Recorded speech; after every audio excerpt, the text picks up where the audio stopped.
Pero mas sobrang dami kong experience. As in, good and bad. So, ano lang natin yung bad, tanggalin na lang natin siguro.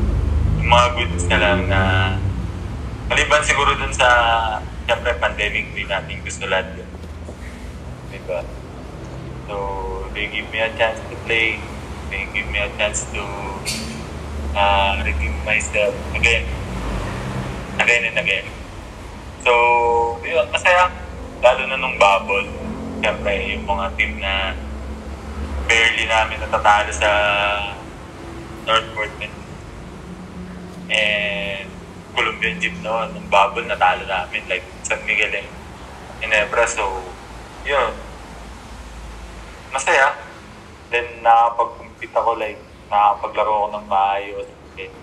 Yung mga idol ko dati na napapanood ko lang, nakakalaban ko na. So, mas masaya kasi nakakalaro ka na eh. So, mas ano yung pakiramdam ko mas magaan.